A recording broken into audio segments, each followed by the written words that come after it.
A day in my life as a full-time store crew. Ngayong araw nga ay wala akong pasok. Wala naman nga akong pinuntahan kaya natulog na lang ako sa bahay. Pagkagising ko nga ng alas 3 ng hapon ay saktong nagugutom ako kaya umorder na lang ako sa online ng pagkain.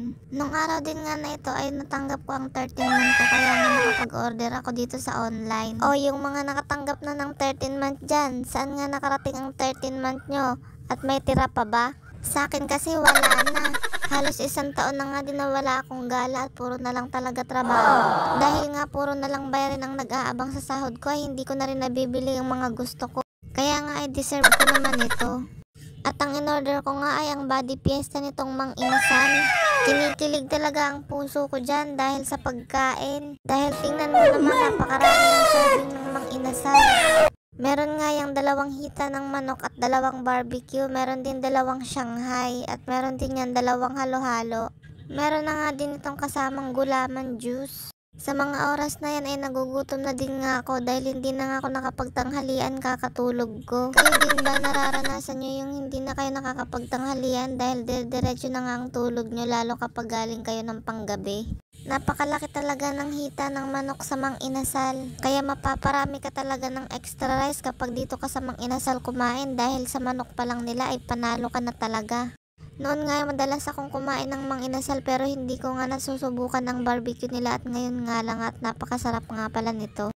At isa nga pala sa pinakagusto ko sa Mang Inasal ay yung halo-halo nila.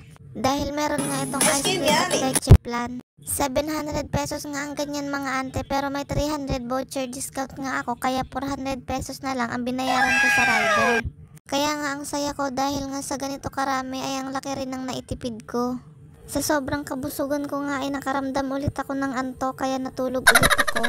Bandang alas 5 nga ay gumising ako at naggayak papunta ng palengke dahil bibili nga ako ng bigas. Dahil napapansin ko nga sa kakabili ko ng pakilo-kilo ay lalo akong napapamahal. Bigas na lang talaga ang nagmamahal ngayon mga ante. Nag-jacket muna ang ante nyo dahil nga may tinatago yung kagubatan.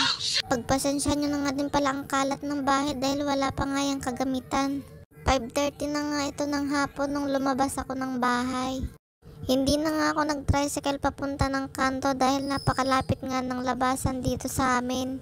Paglabas ko nga ng subdivision ay nag-abang na lang ako ng tricycle dito papunta ng palengke ng Tansa. Sana all naka-subdivision, nangungupahan lang naman. At ayan nga ay nakasakay na nga ako ng tricycle papunta ng palengke ng Tansa. Mula Monteverde hanggang palengke ng Tansa ay 15 pesos nga lang ang binabayad ko. Dahil hindi naman nga ito kalayuan kung sasakay ka pero kung lalakarin mo ay malamang malayo talaga.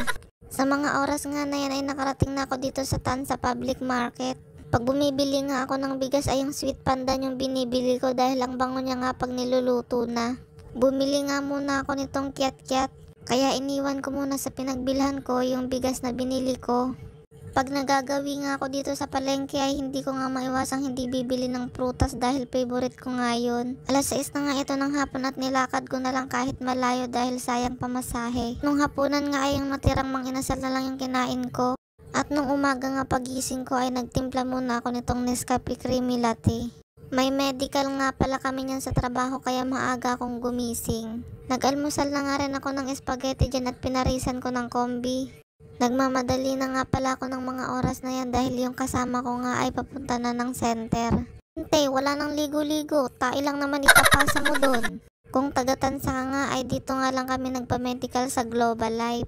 Pagdating nga doon ay hindi ako maihikaya na nalamin muna ako dito.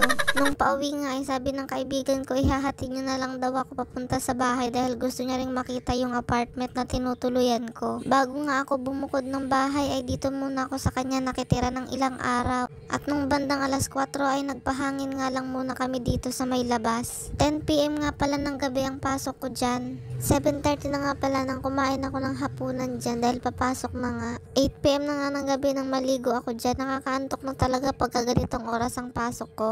Kaya ayan sinasayaw-sayaw ko na nga lang para mawala yung antok ko. Oh pak, sino ka dyan? Ganyan talaga kapag pinipilit mo yung sarili mong gumising kahit inaantok ka na. Ayan nga palang ginagawa ko dyan kapag nasa trabaho ako. Hay nako mga ante, ang hirap maging Disney princess.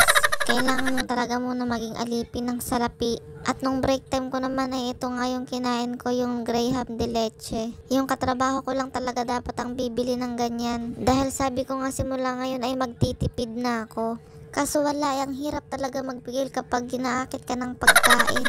Sino ba namang hindi makakakit sa ganyan? Napakasarap talaga ng Graham de Leche na yan.